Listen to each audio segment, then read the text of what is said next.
Well, now do we know if with the change in program my slides are going to play nicely? Let's just find... Of course they will. Excellent. Well then, nothing to worry about. So thank you to the Australia Institute for inviting me along to talk today on the lands of the Ngunnawal and Ngambri people. Today's conference focuses on the practical question of how to raise revenue in a way that balances social and environmental objectives with the goal of economic efficiency. And of course, this isn't always easy. That's because revenues mean taxes, and on the social front, plenty of taxes are regressive. And on the efficiency front, raising revenue usually creates a drag factor on the economy, some of the things that Janine started gesturing towards earlier. In econ jargon, taxation has this marginal excess burden. So what that means is basically that for every dollar of revenue raised, there's a distortion with economic costs that's created elsewhere in the economy. So with that in mind, everyone should welcome taxes that correct economic distortions rather than creating them. And everyone should be pleased when taxes help address environmental problems and raise more than enough revenue to compensate people for higher costs, including and particularly lower income households. That's to say, in other words, there's a lot to like about putting a price on carbon emissions. All right, a carbon price tackles three really big policy problems. Australia needs to decarbonise its economy, and it needs to strengthen a structurally weak budget. Now, both of these points were very helpfully flagged in the blurb for this talk, but I'm also going to discuss these two problems in the context of a third, namely Australia's long-term economic challenges. So we'll get to that, but first, decarbonisation. Decarbonising our economy matters, well, for many reasons, but two, because a short period in which to speak. Two I'll highlight. The first is that a failure to reach net zero along a path of predictable and timely emission reductions creates significant threats to Australia's economy and environment. These risks and these threats have been really consistently documented and articulated across a number of reports, most recently Treasury's Net Zero Modelling Report and the National Climate Risk Assessment. Amongst the developed economies, Australia will be particularly badly affected by climate change. Fortunately, we're endowed with abundant renewable energy resources, and we can also benefit disproportionately from the trade opportunities that are created as the world decarbonises. That brings us to the second point I'd like to highlight when it comes to the decarbonisation question. To successfully advocate for the formal agreements and the informal relationships that will be necessary to underpin global decarbonisation, Australia needs to reach its net zero target in 2050 within an emissions budget that is consistent with doing our globally fair share and with limiting temperature increases below 2 degrees Celsius. These goals have been formalised in the government's international commitment to reduce emissions between 62 and 70% below 2005 levels by 2035. But to reach this target, Australia needs to more than double its annual rate of emissions reductions. So between 2006 and 24, we eliminated, on average, 9 megatons per annum of carbon emissions from our economy. We need to now step that up to a rate between 19 and 24 megatons per annum, on average, every year from now through to 2035. The upshot is that we need policies that will decarbonise the economy much faster than it has decarbonised over the last 2 decades. And unfortunately, this rapid decarbonisation needs to take place against the backdrop of sustained budget deficits. Budget projections don't point to a budget surplus until the mid-2030s, so 34-35, based on current forecast. And you do not need to be a fiscal conservative or an economist, in my case, to appreciate the importance of a sustainable budget. Strong budgets are not just good for credit ratings and for the sake of abstract economic arguments. They also support investments in a fair and flourishing economy and in the environment. The reality is that worthy causes compete for scarce funds, and when budgets are struggling, those funds are very thin on the ground and social and environmental programs suffer. The government, The government therefore needs to both reduce emissions and raise revenue, but it needs to do that in the context of long-term economic challenges. High on the list, we've already gestured towards it today, is Australia's sustained productivity slump. So in the past 10 years, our productivity growth has grown by less than a quarter of its 60-year average, and measures of long-term productivity growth have been falling steadily. There's a number of tools you can use. They all say the same thing. In addition, Australia needs to prepare for the loss of fossil fuel revenues. Coal and gas are currently two of our top three exports. Recently, they've made up about $150 billion a year, typically about $120 billion. Whatever the short-term effects of Trump's policies on other countries' decarbonisation, the science doesn't change. Even if the pace of decarbonisation is unclear, the direction is not. So, what to do? Australia needs to hedge against the loss of these fossil fuel revenues by harnessing its comparative advantage in zero-carbon, energy-intensive goods, because these green exports can underpin decades of prosperity and productivity. So taking a step back, the government therefore needs to strengthen the budget with taxes that encourage productivity by minimising economic distortions and using price signals to align investment with the goal of decarbonisation. New revenues should be substantial enough to provide support for industries where Australia has long-term comparative advantage to lift that productivity and growth.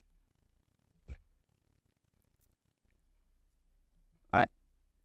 So, reducing emissions, raising revenue, and strengthening Australia's economic fundamentals are big challenges.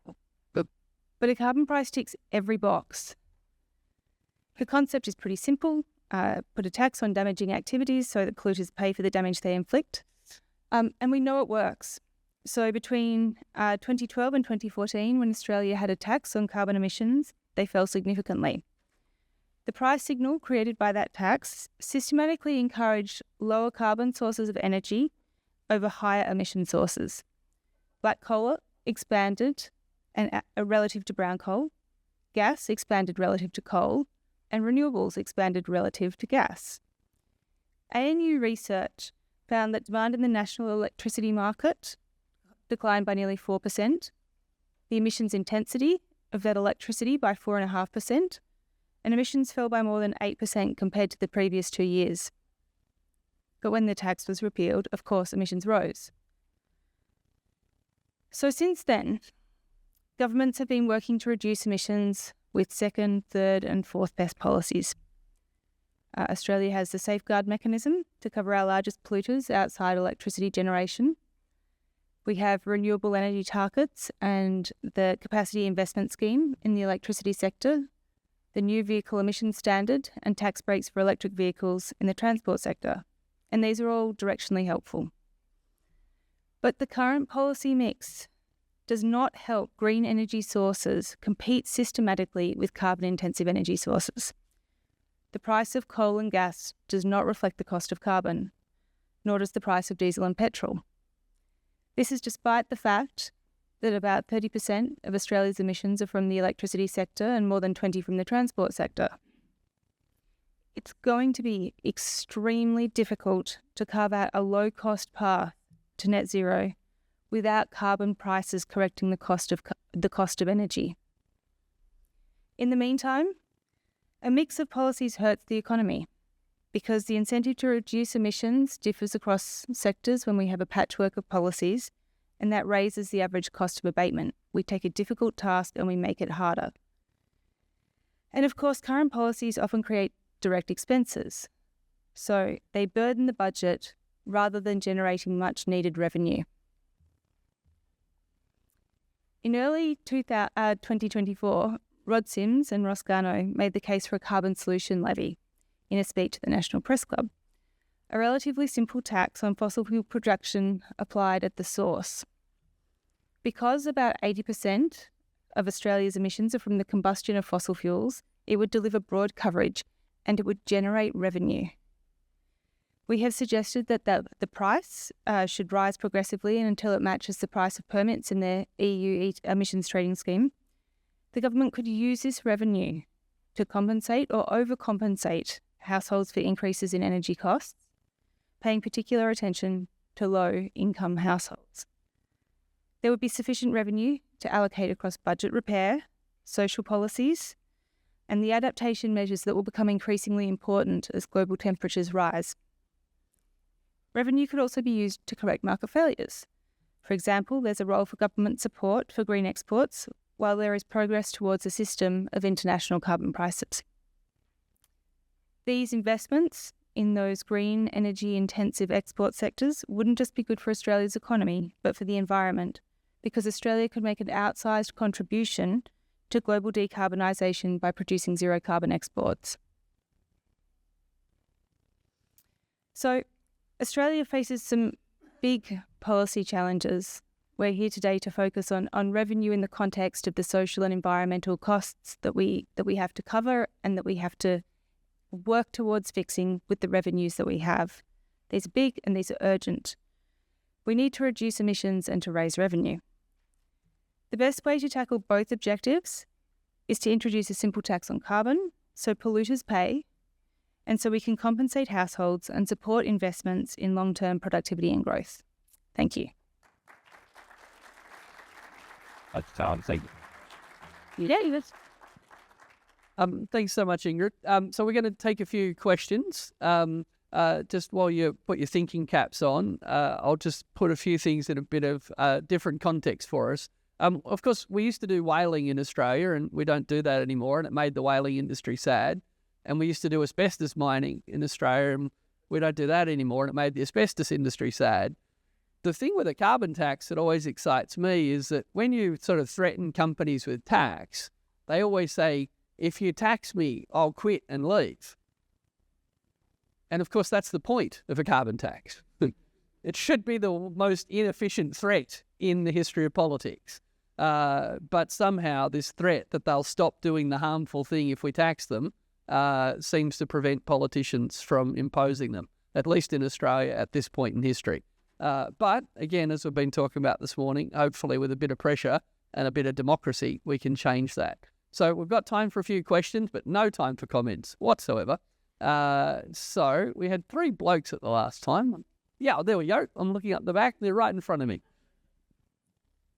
Do you think the political situation is any different now that the idea of a carbon tax has legs because it was such a disaster last time? Is it different now, do you think? So thank you for the question. So for me, this always comes down to the question of, what I think you're asking is, why isn't good policy good politics? Which I think will be a recurring theme across today. I think that, one simple statement. Quite a lot of time has passed, and I think it's important to reflect on the political environment back in 2014 with clear eyes and to recognise that a lot has changed. It's also important to separate out the perception of why the carbon tax was repealed. I don't think it was a straightforward question of the carbon tax itself. It came in the context of very changeable politics in the government, changes in leadership. There was a lot happening. Our parliament looks very different today, radically different. We have a much broader mix of people sitting in the lower and the upper houses. And we have, although it's not constitutionally determinative, as pointed out earlier, we do have a government with a thumping majority. So it's difficult not to look at that and think, if not now, when? Now that's obviously a frustrating question to have to ask as a policy person. I think this comes down to bravery and clearly articulating what's at stake. I think it also comes down as well to the difference between thinking about, the things that are in the rear vision mirror and taking a good hard look around the corner as well, because it's very easy to think about the political risks of introducing a carbon price for discussion again. But I'm always staggered that no one talks about the risks of not introducing one. That's what I'm, albeit with slides and quickly, was trying to get at today. We have a really short window to undertake a massive task. It's not just econ jargon. It's going to be extremely difficult to carve out an even sensibly costed path down to net zero without a price on carbon. Incredibly difficult. And so we have this window where we've got a couple of terms. If we get to the end of that, we are that much closer to 2050. If nothing is done, I desperately hope people are asking why. And that to me seems like a huge political risk. We will be short on revenue we could have had for all of the reasons we'll talk about it being important today, not just environmental, but social. For me, this is sort of, I'm not a politician and there's a reason why, because I like the policy and the detail and the spreadsheets, very boring, but very revealing in cases such as this when you're looking around the corner. We have a huge challenge ahead of us and we need to use the best policy tools to deal with that. Yeah, thank you so much.